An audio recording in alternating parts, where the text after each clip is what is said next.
Hello and welcome back to yet another fantastic episode of our talk show with experts. Today we have our expert in-house, Rahul Reddy Garu. Thank you so much for being on the show today. And it is so good to hear constantly from a lot of people, a lot of immigrants across the country about how you're helping them and how you're helping so many of them by conducting the show and answering all of their questions. So thank you again from the bottom of our hearts for being on the show today. Thanks for the opportunity, Andy. Thanks you very much for hosting us. So this year, I know you said it's going to be a challenging year, but 𝗧𝗔𝗟𝗞, I think there's an exciting topic. It sounds like the green card waiting time for Indians may go down under Biden's plan. But Rahul Garu, can you explain to us like when and how this process will start, according to this new immigration plan put forth by the Biden government? Obviously, he wants to increase the number of immigrants coming into the United States. Yeah. As compared to the previous administration, which used to think that immigrants are undesirable people. This administration does not feel it. They are very sympathetic to the immigration cause. Of course, they're going to be tough on the criminals, which they should be, but right. Otherwise, they should be very friendly with immigrants. I am not expecting any bill in the Congress that would harm the Indian immigrants. Okay. Whether they are lawfully in the United States, whether they are unlawfully in the United States, that's another issue. But definitely people who are lawfully in the United States will get the benefit, should get the benefit. There's no doubt about it. The bills that the Biden's plan definitely is going to be good for Indians. We do have that even without Biden's plan, Corona is helping Indian immigrants to an extent because our percentage in the family immigration is very low. It's about less than 7%. When it comes to the employment-based immigration, we are limited with the 7% limit. But since there are no other applicants available, Indians got a lot of benefit because the excess family immigration has rolled over into the business immigration. And the same thing is going to happen this year too. So even though we have the Biden administration, he is not going to aggressively open the consulate and issue the green cards for the family immigration. So that's going to be good for the business immigration people. Starting from October of 2021, we do expect to see some more rollovers of the family immigration into business immigration, which is good. But on top of that, we are expecting a bill from the Biden administration.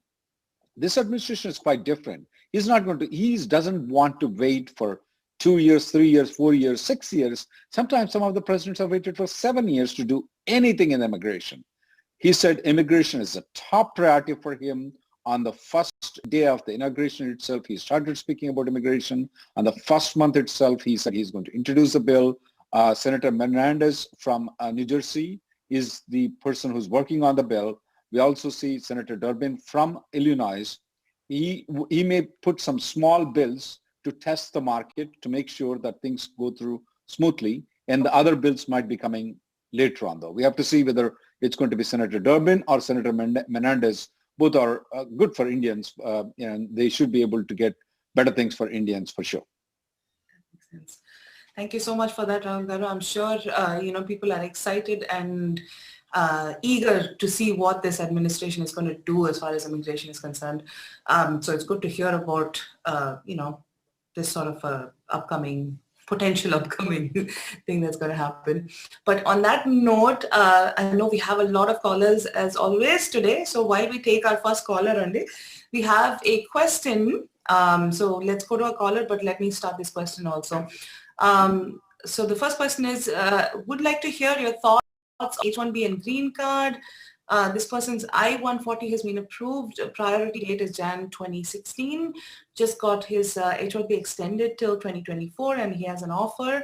So he's looking for, best. I have the question. What he's asking is that his priority date is 2016. Whether it's going to be current pretty soon or not. Right. So he wants me to judge how the priority date is going to move. And let me explain to him though. I am the worst guy in the entire planet that can guess the priority dates. Believe me, I have evidence. No other lawyer, no other individual can be more worse than Rahul Reddy in predicting the priority dates. And I will take one separate session just to explain why I'm so wrong so many times. But having said though, I'm not going to tell him what to do, but I will tell him what I would do if I'm a client. Remember that I become an immigrant through the employment based. I understand this process. In my resume, the first thing that I put it is that I was an immigrant. I came, I got my green card through the employment based immigration. So having said that, if it is 2016 priority date, since the priority date, we are expecting the family immigration to flow into the business immigration starting from October 1st of 2021 also, just like the way what happened in October of 2020, I will not move the job right now. Okay. Even if I'm going to get $100,000 extra salary, I would not move. That's me. Okay. I'm not telling what to do. I can go wrong, but that's what I'm going to do. Well, that's one of the options, and I hope our viewer is listening to the answer here. And on that note, let's go to a caller, Andy. Hello, so area code 405, we're ready for you. So area code 405.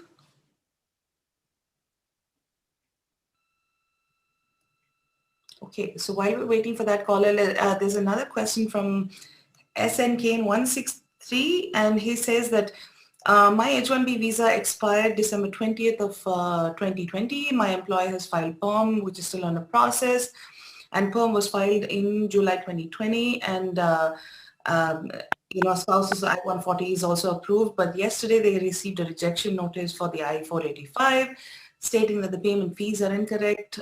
So he wants to know what his options are.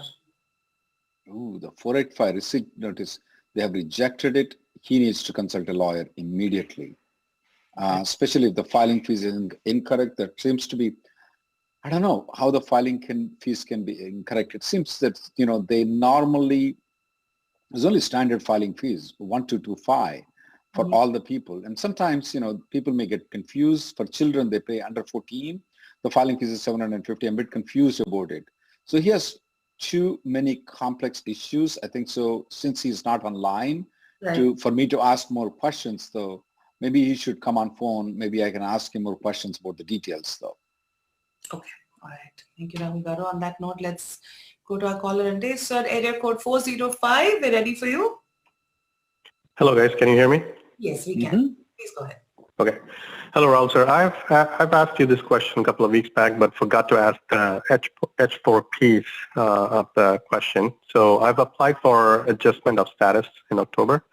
My existing H1 stamp is valid till April 2022, but my I-94 is expiring end of April 2021 due to passport expiration. So my company is filing. Yeah, and so my company is filing for H1 extension. Now, my wife's H1 stamp is also, and I-94, both are valid until April 2022. So do you see any issues with filing for H4 extension along with H1, or should we just wait till H4 visa validity is under 6 months and then file for H4 extension? No, absolutely no issues. Your company is doing very good. If the I-94 is expiring in April of 2021, they can apply for the extension. Absolutely no problem. Now, whether the passport, so your passport, both her I-94 is also expiring in April 2021?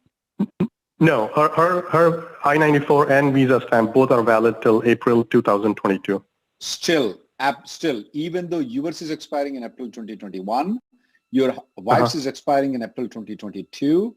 If they are applying for the H4 extension, there is no rule that says that H4 extension can only be filed within 6 months. Yes, there is a rule for H1B. There is no rule for such for her. Absolutely no problem. Your company is a very good company and a good lawyer. Okay, awesome. We'll proceed with that then. Thank you very much, sir. Thank you. Thank you, sir. Thank you for calling in. Let's go to our next caller. And while we're on that, while we're waiting for the next caller, Rahul Garu, there's another question from you, and this is from 𝗧𝗔𝗟𝗞 𝗦𝗪 𝗪𝗧𝗛. He says, Rahul sir filed adjustment of status on October 28th. no receipts yet. And so what is the expected time for receipts to be received? He said he filed on October 28th. He didn't say when the immigration received. At this point of time, as of yesterday, that when I checked it, all the checks that were being issued for the cases that the immigration received on or before October 29th have been cashed. Okay. On or before October 29th have been cashed. Now, after October 29th, no, we did not receive the receipt notices for most of the cases. But the ones that were being filed in Louisville, Texas address, especially for the downgrade applications, all applications that were received on or before October 29th, the checks have been cashed. Since you're telling you have got you filed in 28th though, I don't know when the immigration received the application. Most probably will be 29th or some other date too. So if it is 29th, if you didn't receive a receipt notice, that's normal. But if your check is not cashed, that doesn't look normal though. Okay. That part I just, keep an eye the out check for. has to be cashed, yeah. Okay. Thanks, Rahul Garu. On that note, let's go to our next caller, Andy. So area code 201, we're ready for you. Hello, can you hear me? Yes, sir. Please go ahead. Hi. Yeah, hi Rahul sir. This is Pavan. I have my priority date EB2 2010 November, and my company has filed adjustment of status, and I received the receipt notice and all. So I mostly there is a job for me to join, and then it's sometime in April. So my question is, so for the AC21 rule, it's you have to have your adjustment of status application pending for 180 days, and you have to have your I-140 approved. So, and it should be the same job that we are working. So my question to you is... the first two are correct though. The first two, you got it very accurately. The I-140 must be approved and adjustment of status must be pending for more than 180 days. The next job doesn't have to be same job. It has to be a similar profession. Okay. Sure. So my question is, so what does it mean that when it says that after 180 days, the new company can initiate the 485J petition? Does that mean when when the company wants to initiate the transfer, so that needs to be initiated right after 180 days? Or is it that after 180 days, based on the company policy, they can initiate the transfer at any point of time? I would not recommend to have it initiated at any point of time. Here is a problem that occurs though. When you leave the company A, you move to company B. Company A might withdraw the I-140. Once the USCIS looks into the file, the I-140 is withdrawn. There is no 485J supplement on the record for a different company. They may automatically deny the 485 application. You don't want to take that risk. Now, there are ways to get around. We went to court system and we got them reversed. But that's too expensive and not good. And almost every case that we went to the court, we got it reversed. But you don't want to go through that system. Okay, sure. And what would be the typical processing time for these, 485J? You don't need any processing time. Once you file the 485J supplement, the immigration receives the FedEx application. You are free to do whatever drama that you want to do with the new company. You don't have to get a receipt notice in your hand. You don't have to get the 485J approval at all. You just have to be received by the immigration. Okay. All right. So just we need to initiate that, that is right. Application. And the good thing is $0 filing fees. Okay. All right, sure. And when we do that, we need to continue to transfer the H1 as well, correct? When we initiate you don't need to transfer the H1B. If you have an EAD approval though, You don't need to. I mean, you don't need to keep H1B and 485, both of them, though. You definitely need 485. I know you. You're an immigrant. I know you, okay? But as far as the H1B is concerned, though, if everything is clear, normally, you don't have to keep the H1B. H1B has a lot of paperwork. You need to have the end client letter, vendor, job position has to require. There are so much documentation, plus $4,000 filing fees, plus $2,000 premium processing fees. Come on. Do you need all these things? And of course, the lawyer's fees is very heavy too on the H1B. I don't like immigration lawyers that much, believe me. Yeah, I don't. I'd like to get rid of them as soon as possible. And maintaining H1B and adjustment of status at the same time, you're actually feeding the immigration lawyer a lot more than what you need to. Okay, thank you. And another note, one last. Let's give the chance to the other people. Sure. No. Thank you. Thanks so much for your time. All right. So while we're waiting on our next caller, Rahul Garu, this is a question from 𝗧𝗓𝗪 𝗧𝗔𝗟𝗞. His or her question is family-based visas under Biden's plan, like the F3 category? Can you tell us a little more about that? Yeah. When I looked into Biden's plan, though, when I analyzed it, when I looked into the experts in the Biden's plan, the administration, though, when I looked into some of the statements made by Senator Durbin and Senator Menendez, they seems to be in line with what Gang of Eight did in 2013. We do still have some members of the Gang of Eight. We have some senators at Hooter, Senator McKenzie Senator from the Alaska. We do have senators, some of the senators who voted for the bill, and also the senator from the Florida is there still. They are expecting the immigration bill to mirror what was there in 2013 bill. If that used to be taken, though, it looks like the family immigration may have a little bit negative effect, though. We still need to look into it. If the existing pipeline applications, they will allow it to go, or they're going to cut it off, is the main thing that we are going to look into. But as such, the family immigration is going to take a back seat. Even though the Democrats are in power, the family immigration, particularly F3 category and F4 category, will take a back seat. Now, F2A category, F2B category, and immediate relatives we are not expecting much change. And also maybe first preference also category will not. But F3 category and also F4 category, we may expect that they may take it off completely. Okay. That's good to know. All right, moving on to our caller, Randy. So area code 434, we're ready for you now. Yeah, hello, can you hear me? Yes, please go ahead, sir. Yeah, thank you, Mr. Rahul. My question is, I applied for this EP3 downgrade and my check was 90 days voided, and by the time they picked up the application, it was too late and check was already returned. So they just, rejected my application saying insufficient funds. So, and it says that I can reapply with a $30 fee, but I cannot use the old priority date. So is there any chance for me to challenge this because it was not my fault? There are two things here. Whether it's your fault, whether it's employer's fault, whether it's lawyer's fault, whether it's immigration fault. Do you speak Telugu? No, sorry, Tamil. Okay, so anyway, it's anybody's fault. It's going to be you who is going to suffer.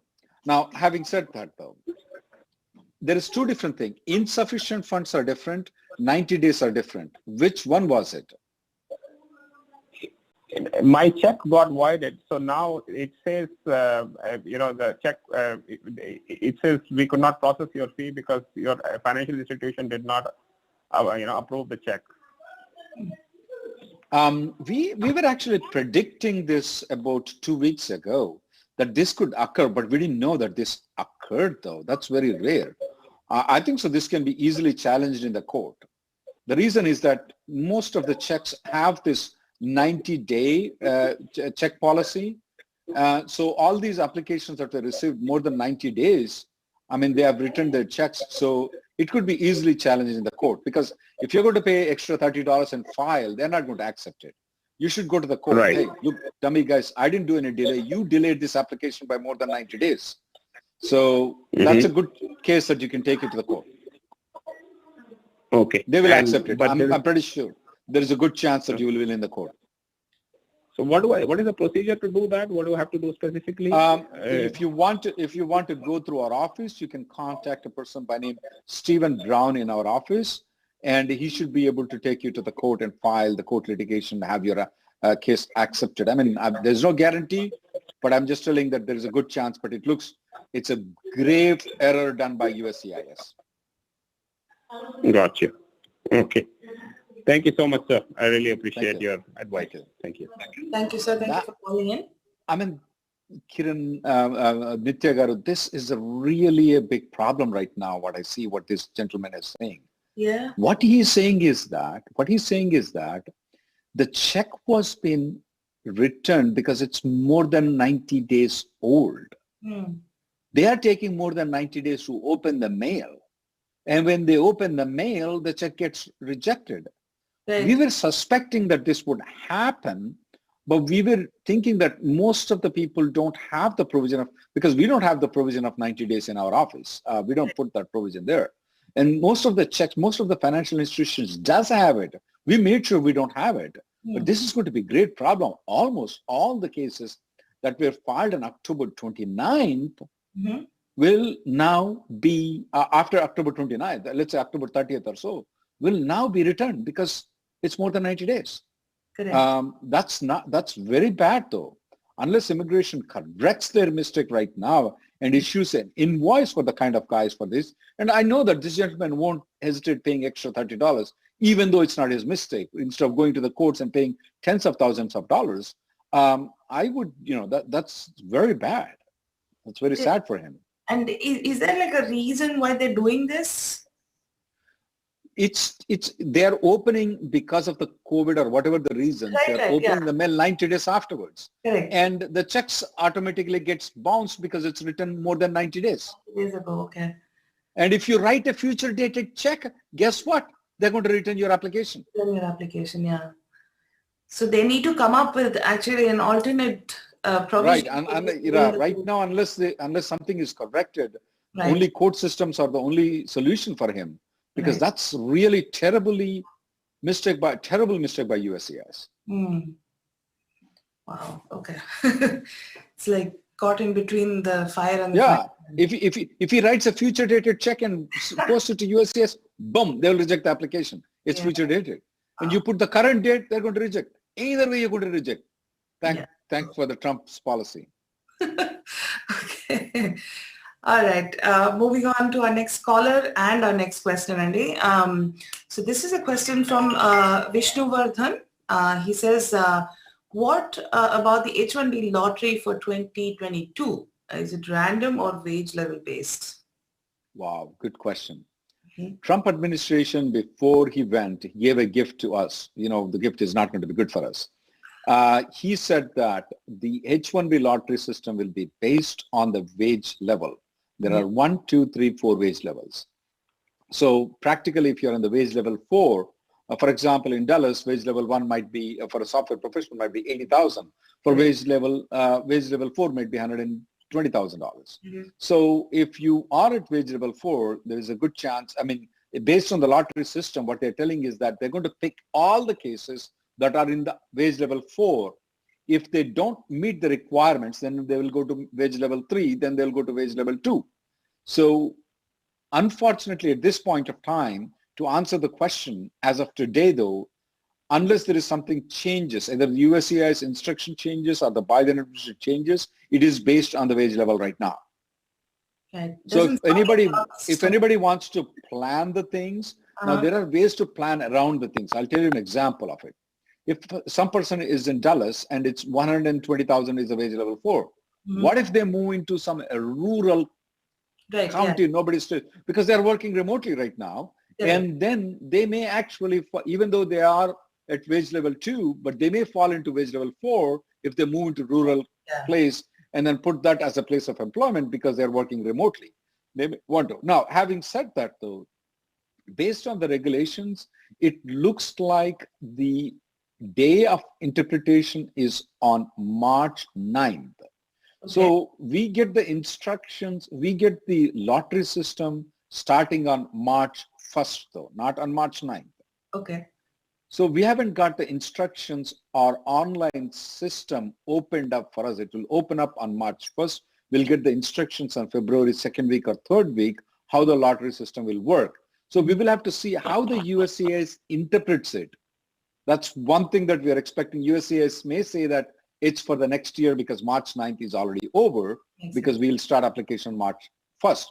Now, they may interpret as saying that even though it is on March 9th, the actual lottery system is starting on April 1st. Correct. So we don't know how they are going to interpret it. That's one thing. We are also expecting Biden administration can undo this last minute regulations, which we will see if he is going to undo it, this particular one, then we are good. Otherwise, we are stuck with the wage level. Gotcha. But Rahul, what's the point of having a lottery system if it's based on wage level? That doesn't sound like much of a lottery system to me. And it's like an auction. It's like an auction. Yeah. It's not going to be more talented people. It's not going to be. It's going to be whoever is going to get paid. And especially when it comes to the research and certain other things, that's going to affect a lot though.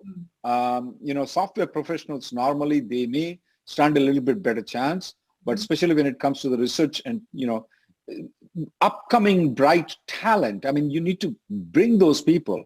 A lot of the people who started, for example, you take the example of Tesla, you take the example of Apple, they started from their garage. Correct. I mean, their skill levels may not be enough for them to get a higher salary. So you need to, if some bright person is there and they need to be polished, it's going to be a problem. I mean, this is a killing of the innovation, according to me. Right. And also a lot of researchers will have big problem. I can see that. All right. On that note, let's go to our next caller, Rahul Garu. Sir, area code 804. We're ready for you now. Yeah, hello. Rahul Garu and Garu. Can you hear me? Yes, we can. Please go ahead, sir. Yeah, Rahul Garu. So my first question is regarding my W2 and my LCA. For example, my LCA wages are filed for 100K and my W2 gross is showing as 100, above 100. But there is one thing which says other K 125, which is for example 2K, and the reported wages are less than 100. So would that be a problem, or I'm confused. You're saying gross pay is 120. Is that right? No, is that no, what no. you said? 102. No. I said okay. My LCA is 100. My gross is above 100. So what's your trouble then? I mean, you cut the 401k. No. You cut the 401k. It's going to go down. Simple example. No, not 401, but it says less other K 125, and it says reported wages is less than 100. Less other what? Less what? Less other K 125, which I googled. It was saying that the employer medical insurance or something like that. Did you say 125K? Yeah, 125K? No. Less other K 125. That is the field name or whatever it is called. Okay. Less and other then? K 125. And which is, for example, 2K, and reported wages are 98 because that less other K is 2000. So which is being removed from my gross pay. So my reported wages are less than 100. So do I need to worry about the gross pay, or do I need to worry about the reported WT? I'm not understanding what this other K is. I'm not understanding. If it's other like a 401k, if it's like a 401k, no. if it's a medical, I'm not understanding. I'm not telling you wrong. So let me be prepared for it. Maybe you can leave a message in the YouTube. I will take a look into it. We'll try to respond to it. Because sure. I can't remember each and every word of the W2 form that's there. So if you can leave a message on YouTube, I'll try to answer it. Sure. And my next question is, if my salary is bumped up by 30K, for example, and my role and everything remains same and my responsibility remains same, so do I need to do an amendment for my H1? Yeah, if it is a 30% pay hike though, definitely that looks to be that your role or responsibility might have gone up. It has a significant higher salary. And when they put a notice for the US workers, they said it's 100K, and now they are giving 130K. That may be objectionable to the Department of Labor. If the 30K is based on the performance bonus, though, for example, they give a bonus, yearly bonus. They give you half yearly bonus because you're performing very good. I don't have a problem with it. But if they are flatly giving you 130K, but in the LCA, they said to the US workers, it's 100K, but for Indians, it's 130K. And that's how it's sounding to me. So, which is not fair. But if it's a performance bonus, I don't have a problem with it. Yeah, but my role is same and my responsibilities are same. But why I'm still you may is because if your performance changes, though, if they pay, that's fine. But if your role and responsibilities are same and your performance is the same, not improved at all from the last year, and they are giving you as a salary, they need to file an amendment. Okay. Got it. Okay. And my final question is, Jan 29th was for immigration team by the Biden administration, but I don't see any, like, did he sign any executive orders or when will the new comprehensive bill be? He laid out a plan. It is Senator Menendez who is going to take the lead. It is Senator Durbin who is going to be the Judiciary Committee chairman, because all the committees have changed right now, and Senator Durbin is the Judiciary Committee chairman right now. He laid out a plan on 29th. It's not that everything he wants to do will be implemented on 29th. He laid out a plan. Definitely the plan looks much better for me. Okay, good. Thank you, Rahul Garu. That was my question. Thank you. Thank you, Nitya. Thank you, sir. Thank you so much for calling in. All right, Rahul Garu, let's go to our next caller, Andy. There's a question. This is from Ashish Ahir Rao. He says, are we doing anything to speed up the EB2, EB3 green card allocation?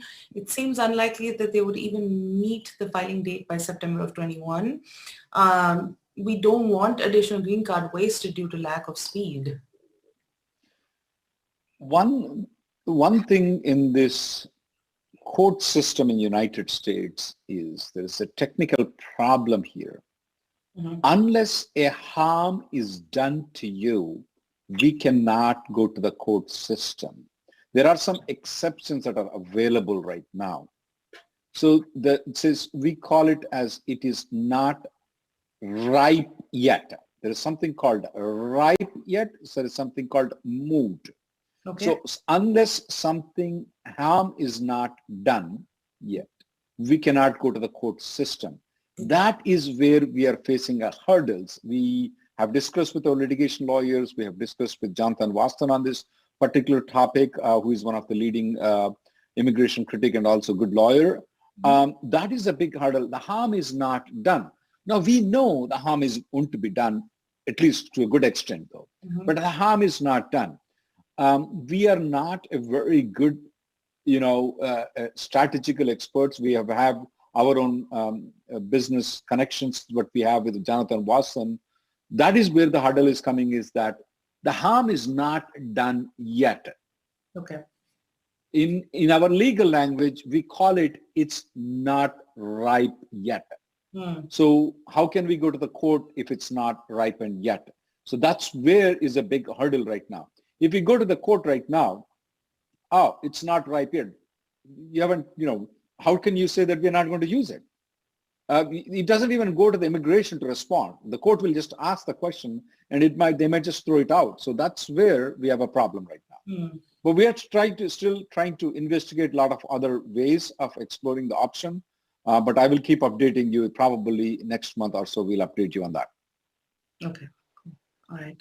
And on that note, let's go to our caller. So area code 804. We ready for you?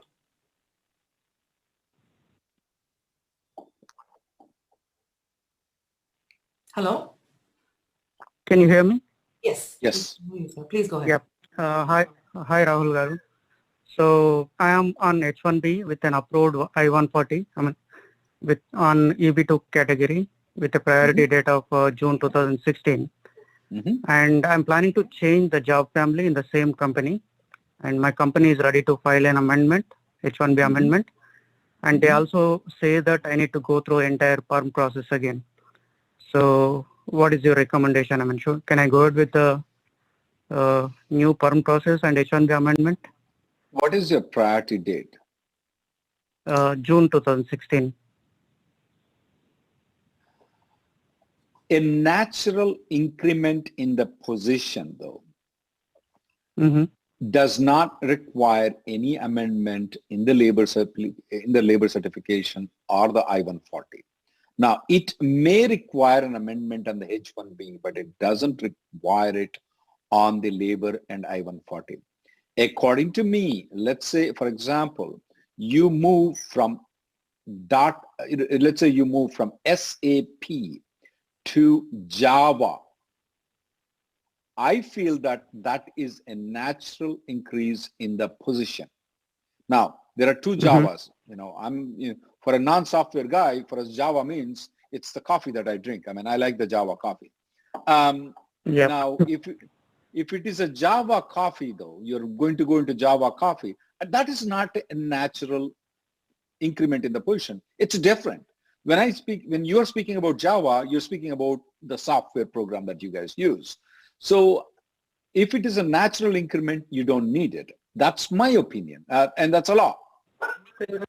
Now, if you move into lawyer's position, if you move into mechanical engineer or civil engineer position, I don't think so that is a natural increment. And instead of moving to Java, you move to Java coffee making or something, definitely that's not a natural increment in the position, though. But it is up to the company and you now. When you moved your position, is it a natural increase in the position or is it an unnatural increase in the position?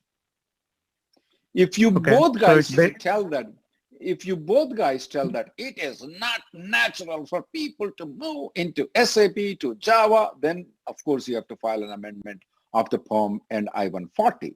But if you feel that software is all the same profession, you move from one area to another area, as the demand grows, you move in increment, then you don't need any amendment for the labor and I-140. You may need it for the H1B, but not for labor and I-140. Got it. So one other question is like, if my H1B was approved in October, which was filed in July of last year, but I'm still waiting on my spouse's H4 biometric appointment, H4 and H4 EAD. So can I still go ahead with H1B amendment now at this point of time? Absolutely. H4 will not have any effect whatsoever at all when you file an amendment. You're good with the H4. Got it. Okay. Thanks, Rahul Garu. And thank you. In case if my company asked me to go for another perm with a new job family, you don't have an option. Okay, in that case, my old 140 will still be valid, right? And I won't be losing the priority date. No, you will not be losing the priority date. Absolutely, you will not. Got it. Okay. Thanks, Andy. Okay. Thank you. Thank you, sir. Thank you for calling. All right, Rahul Garu, while we're going on to our next caller, there's a question from Abhishek Monot. He says, what are the benefits of premium processing for an I-140 downgrade from EB2 to EB3 besides the faster processing time? Many things is that... Sir, area code 732, can you please put your TV on mute, sir, please? One thing is that faster processing is one thing, but we also have a lot of other things. The company can go insolvency. The job position might change and the company might say the job position is not the same job position. And the tax return, sometimes you may have to add one extra more tax returns if the delay is going to occur. If you want to get married to the adjustment of status, you, like for example, if you want to move from company A to company B, you will not be able to do it because your I-140 is still pending. And in general, though, delaying anything in the immigration is not good. Who knows what will happen? Sometimes a matter of 1 month will make a lot of changes. If the I-140 is approved, you will be more free to move from one job to another job. That is a great advantage. And staying in the limbo, for example, If you file a premium processing, you'll get adjudication done right now. If you don't file a premium processing, it will get done in 1 to 2 years. Now, the reason I'm telling you 1 to 2 years is that when it's a downgrade application, it takes longer time than the normal application to get adjudicated. It's not going to be the regular time. Please believe me on that one. So having an immigration lawyer in your life for a long period of time, not good for you at all. Not good. I want to get rid of that guy as soon as possible. Absolutely. I mean, I don't want to wait.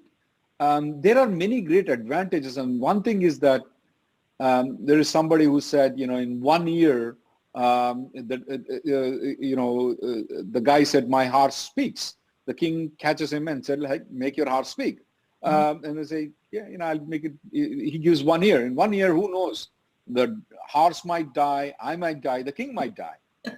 So in all this period, you don't want to live in a limbo here. Right. You want to get it clear so that your plan of the future is good, so that you can plan properly. So, yeah. And the presumption that the premium processing would get to the RFP is not right. Not at all correct.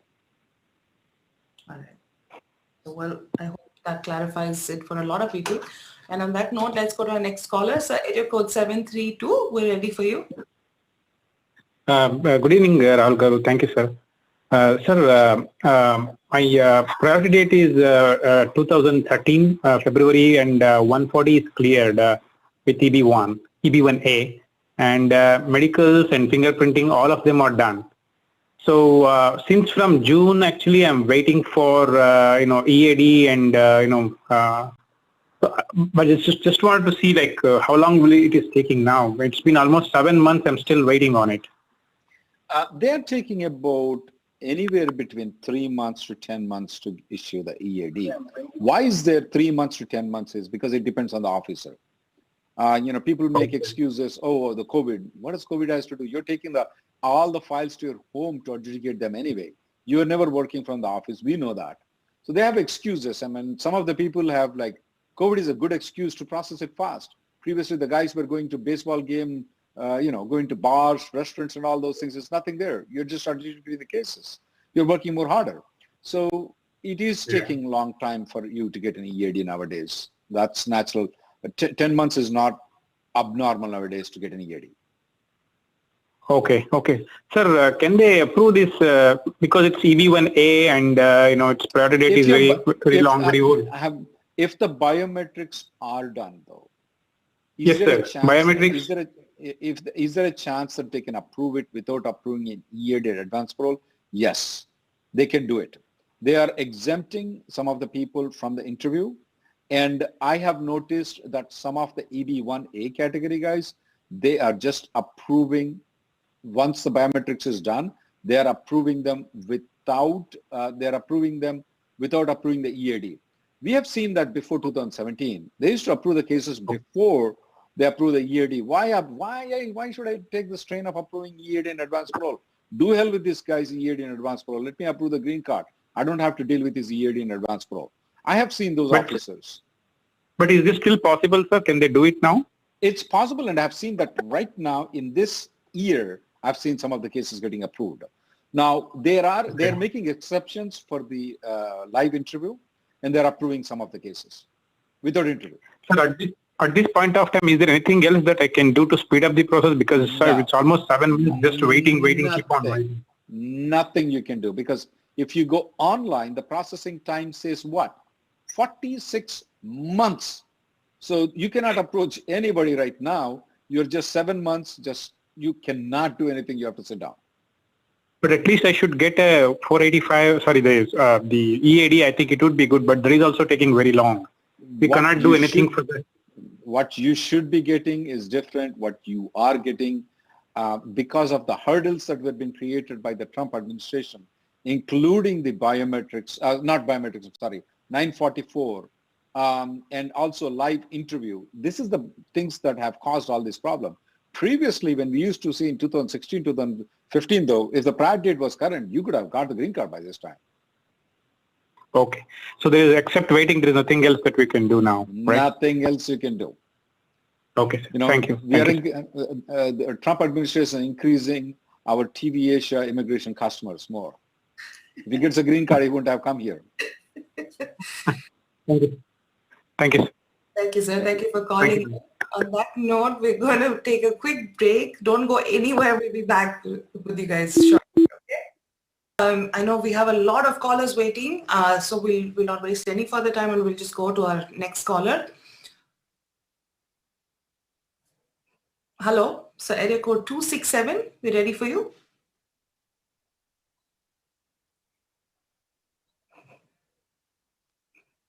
All right. In the meantime, we have a question from Daily Karan. He says, can you please explain the new format of the USCIS receipt number? For example, we got AOS receipts like MSC 219-030-1234. What does the number 9 after the fiscal year 21 represent or stand for? It's just the numbers that they issue each year. So it doesn't mean anything. I mean, just there's no rhyme or reason to go and analyze why they give 9, why not 1. I haven't analyzed it though. Okay. Yeah. All right, let's go to our caller. And sir, area code 267, we're ready for you. And me TV, please mute చేసుకోండి, sir. Hello, Nitya garu and Rahul garu. Good evening, sir. Can you hear me? Yes, we can Absolutely. hear you. Please go ahead. Yeah, sir, my question is like I filed my I-485 and I'm still waiting on for my receipt. And we filed for my I-140 amendment. My question is that to you is that for 140, do I need to wait for again 180 days on any I-140 or only I need to wait on I-485, 180 days? You mean to say to move to a different company? Yep. You technically don't have to wait after the I-140 is approved for more than 180 days. But you need I-140 approval though. Yeah, I'm filing for my premium processing. I think I have only question on that one, whether I need to wait again some days. No. Once the 180 days after your 485 application is there, you are safe to move, but your I-140 need to be approved. I just want to inform you and other people also, we are getting some rejections for the I-140 premium processing though. It seems that the mailroom is a little bit confused at this point of time. Not all the cases are getting rejected. Previously, we reported only 2%. I would say right now about 20% of the cases are getting rejected for premium processing. I think so we're going to sort it out. There are different ways of sending it, the premium processing. Our office is also working with USA to sort it out, to have not getting rejected in the mailroom. They're telling that you don't have the original label certification, your original label certification older than 180 days, so we're rejecting it, which should not be the valid reason. So we're going to put some notes saying that don't reject in the mailroom. Not all cases, but I would say about 20% of the cases are getting rejected. Having said that, guys, don't panic what I said getting rejected means. This is just a premium processing getting rejected. Remember that from the beginning in the TVASIA, we told you that don't file premium processing when you file the adjustment of status. You followed our directions. You did very good there. Now, when the premium processing is getting rejected, it's only the premium processing, not your I-140, not your 485. And you can refile it again. And when they reject the premium processing, they're not going to even accept your $2,500 fees. They're going to give you your money back. So you don't lose much if they reject in the premium processing. Okay, sir. Rahul sir, same following note. For changing company, I need to file I-485 supplement first, and it needs to be accepted by USCIS.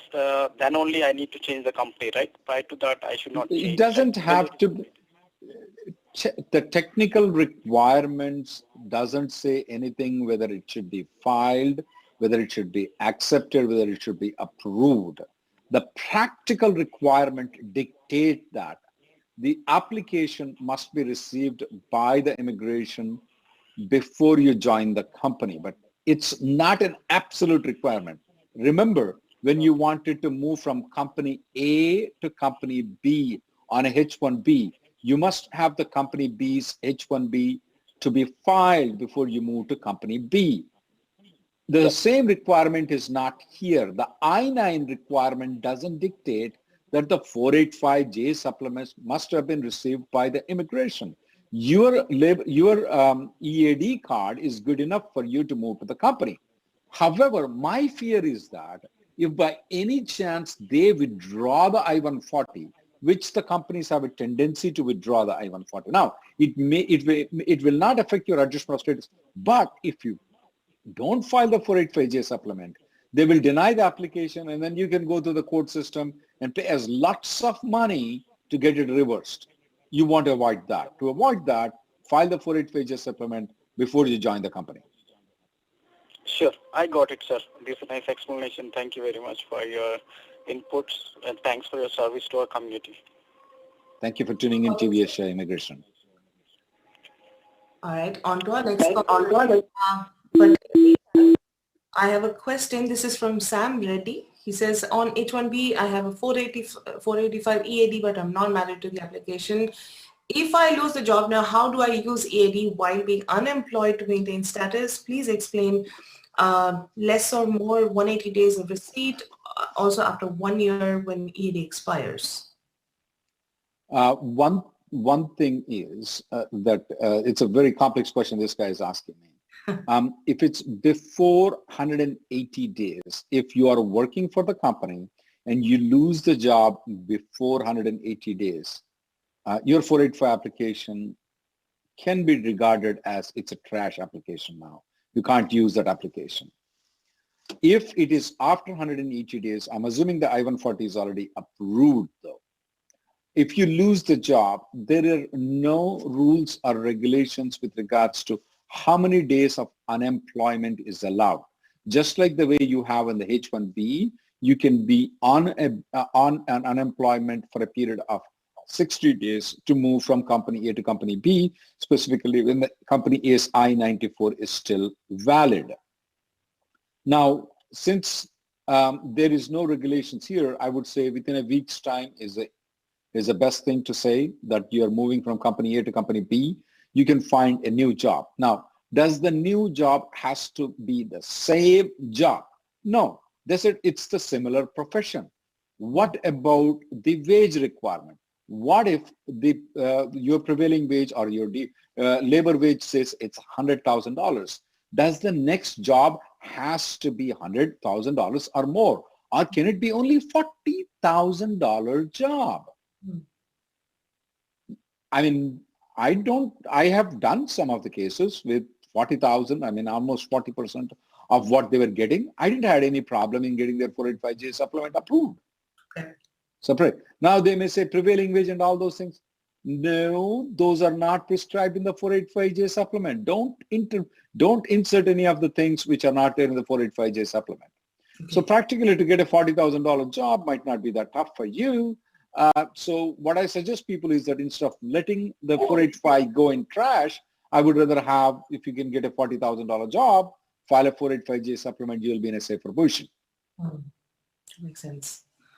All right, thank you, Rahul Garu. And on that note, let's go to our next caller. Sir, area code 732. We're ready for you now.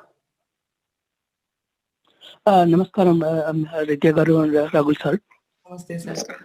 So can you hear me? Yes. Please go ahead. Sure. Yeah, I have a question that I filed my 485 November 2nd week. I just noticed I missed out one of the date in the employment history. So I'm wondering if that will be rejected? In the employment history of the 485 application, somewhere in page number 6 or page number 7 you're speaking about. So yes, I'm talking about page number, yeah. Yeah. 6, yeah, correct, sir. Yeah, so you missed out a date. Let me tell you the possibility of your case getting rejected in the mailroom because of that. 0.00001%. Okay. 0.00001%. So I would like to one more question, sir. Yeah. Okay. So I would like to one more question. So right now I do see the rejections coming for the other pages 9C and some questions. So how USAID will normally validate these forms? Are they going to go by question or they have? Remember, what did I tell you? Can you repeat what I said? What are your probabilities of getting rejection because of the item that you said? Yes. Can you repeat what I said? Yes, that point, not 1%. My question rejected from. Okay, relax right now, okay? Don't panic, you're good. You Okay. filed in November, your date has not come yet. Don't panic, you're good. If that's the reason you're worried about it, don't worry about it. Yes, sir. Okay. You have a Thank you, higher sir. probability. Yeah. I'm sorry, I have a higher probability of dying in an accident today than your 485 getting rejected. So please worry about my death. Okay? Okay, sir. Thank you, sir. Yep. All right, sir. Thank you for calling in. Let's take another question, Andy, while we are waiting for our next caller. This is from Balakrishna. He says, applied straight EB3, 485 adjustment of status, received the EAD and advance parole, but still waiting for the biometric appointment. He says, can I use the advance parole for 2 weeks short trip to India? Absolutely. If he has an advance parole, approved, he can take a short trip. He will be considered to be married to the adjustment of status application. He can refer to the definition of marriage by watching our TV show in October of 2020, which is still there in the YouTube. You can watch it. But can he go even if the biometrics have not been issued? Yes, he can. But one thing is that if by any chance the biometrics are scheduled, you cancel everything and make sure you attend the biometrics. Okay. So Balakrishna, if you're watching this, you have your answer. And on that note, let's go to our next caller. Sir, area code 832, we're ready for you. Hello, very good evening, Echagaru and Rahul Garu.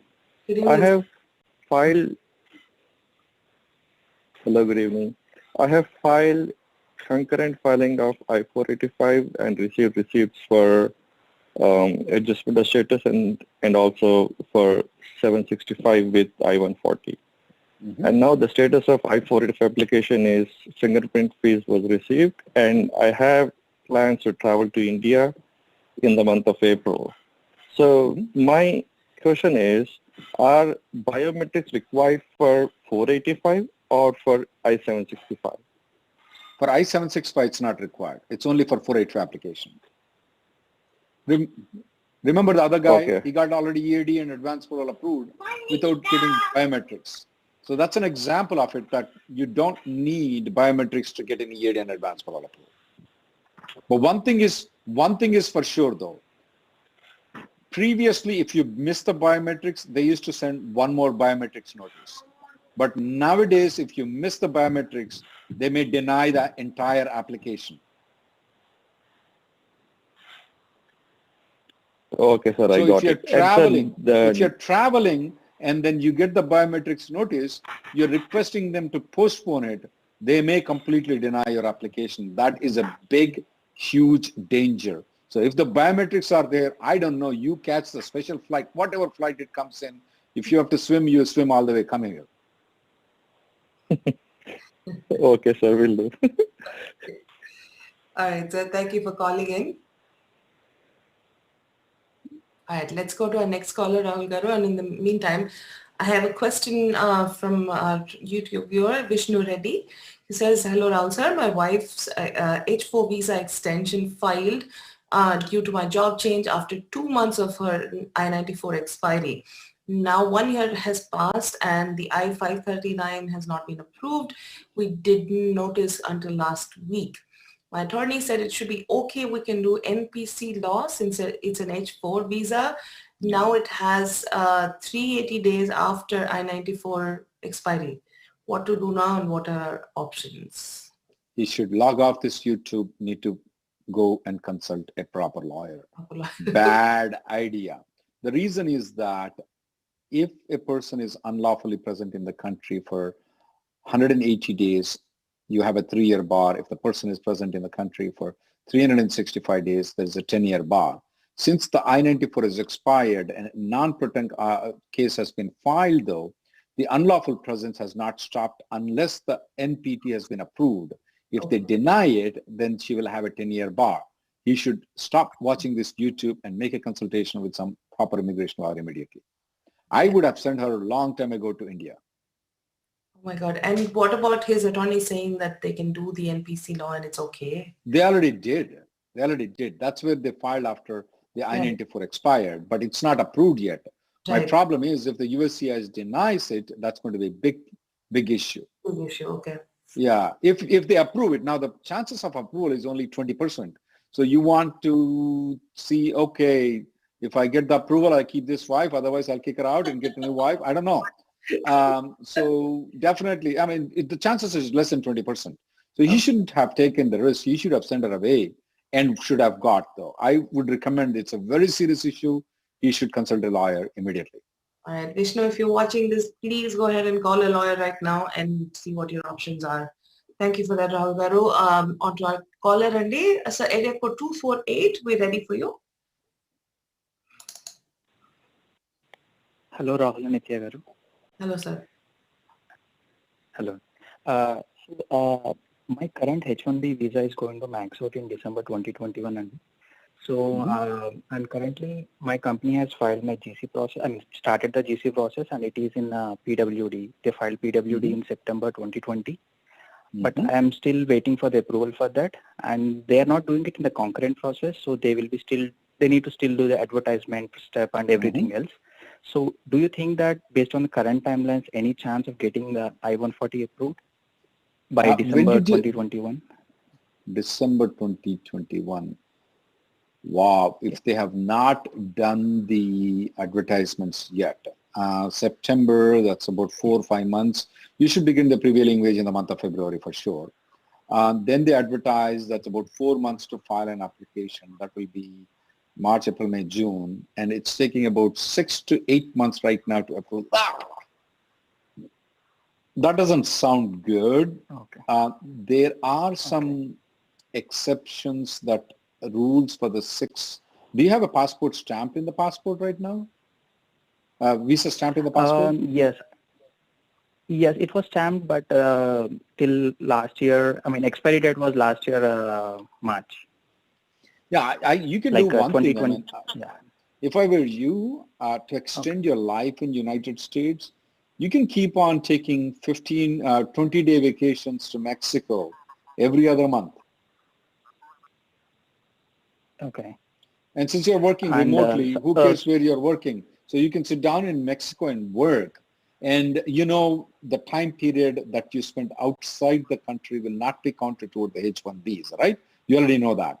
So, and why would I choose Mexico over anything else is that if you go to Mexico and you come back within 30 days, even if you don't have a visa stamping, if your I-94 is valid, which you said to me that it's valid until December 2021, you can keep on coming back without visa stamping. And so that you can extend that. So every month you go, spend 20 days, you can extend some part of your life on H1B in this country. Okay. Okay. And thank you, sir. And the second question is like, in my, as I see, like, I mean, this is very difficult to get approved. So my current employer, they said like, if I go back to India and if I-140 is not approved, then they may revoke my I-140 process and everything. So in case, is there an opportunity that I can file it with the future employment with the other consultancy? You can. I mean, but is it a good idea, you think? The current company doesn't like you that much. You're thinking that the future company that you don't work will like it. You can. I mean, don't try to live in the dream world. Be practical, stay on the ground, okay? Yeah. And that's the reason the suggestion that I made would be much better for you. Having said that, I'm not telling you to not dream, okay? You find some future employer that you want to file it, go ahead, do it. You can do it parallelly. You don't have to sacrifice this current company. You don't have to sacrifice the plan B that I gave it to you, remember? Yeah. And while you have the plan B, you can plan for plan C also if you want to. If I were you, I would. But remember, you haven't done anything in the past 5 years and 1 month. You haven't done anything about it.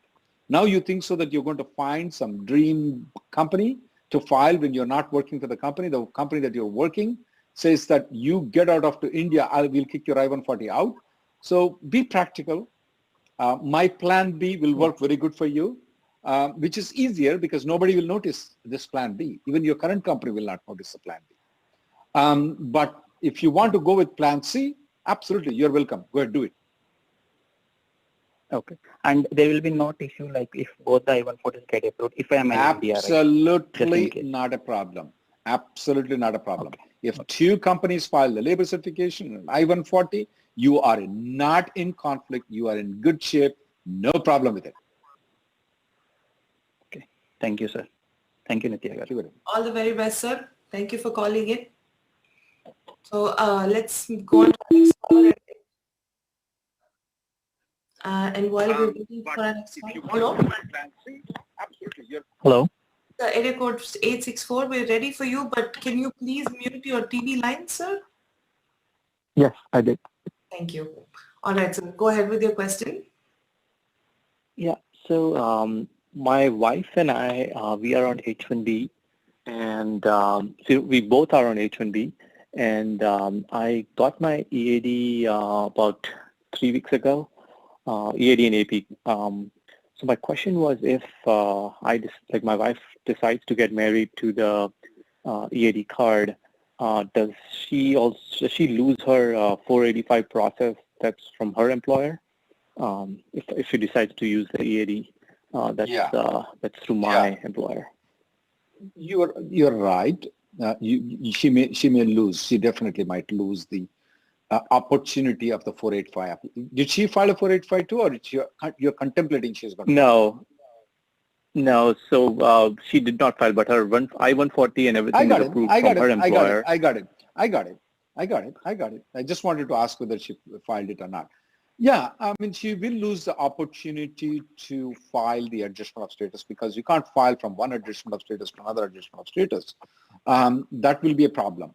But having said that, remember in the beginning I was telling, do you need to maintain all these H1Bs of you, H1B of your wife? You're already in adjustment of status. Is your I-140 already approved, or are you just a direct applicant or a downgrade applicant? It's a downgrade, so it's still not approved. I would wait until the I-140 is approved, if I were you. And there are a lot of people who are contemplating whether they should get married to the application. And thanks for invention of this married word, 𝗧𝗪𝗧𝗪, you did it. People are contemplating very much on the marriage to the I-1, this adjustment of status application. Couple of advice is never get married to the adjustment of status until the I-140 is approved. Never. Yeah, that makes sense. Whether it's you, your spouse, or children, never get married. That's number one. Number two is that once the I-140 is approved, if everything is normal though, if I were the person of you, I would not like to have my immigration lawyer making more money than I do. So I would get married to this application. Got it. That's got me. it. Yeah, I mean so I work for the company I work for. I mean, in October when they were filing all these cases, and they were filing for hundreds of employees in the organization. At that time, they recommended. I mean, they said that their recommendation is that we maintain both statuses. I mean, we maintain the H1B and we also. Of course, they got the recommendation from people like immigration lawyer like us. We like to get rich on you at the cost of you. Remember that if you maintain, you maintain the H1B, your wife maintain the H1B, or you maintain the H4, and then you maintain the adjustment of status, we make more money. Look at the house that I have. It's a fake house, but anyway, I can buy that house if you keep maintaining the you keep maintaining the H1s and all those things. Remember the backdrop of my thing, I can buy like that home. It's a virtual background, guys, just in case somebody wants to know. If you keep maintaining it, yeah, that's good for us. So yeah, I'm not surprised that some of the lawyers will advise they might be living in that kind of home. Guys, and that's I don't think you'll ever find a lawyer who'll actually tell you that. Immigration lawyer. Yeah, that's pretty honest. Appreciate that honesty. Yeah, but one note is that please get your I-140 approved. Don't get married to this application until the I-140 is approved. Right. That makes sense. Thank you so much for your time. Thank you. Thank you you, very sir. much. Thank you so much for calling in. Folks, I know I'm seeing a lot of questions come in, Andy, and I'm also noticing there's a lot of callers who are still online, but we are all out of time today, Andy. So please, please, please, like, share, subscribe, and stay on track. Come back next week. We will try to get through as many questions as we can, and we keep extending out the time based on the number of callers and the number of but we appreciate all of you being here and all of you, asking your questions and in turn also helping out so many other people who are waiting and watching the show on Mata. And Rahul Garu, thank you so much once again for being on the show and for being, I think, one of the most honest lawyers that I've ever met. But thank you for doing this for the whole community. And I know a lot of people are benefited so highly because of what you're doing. So thanks once again.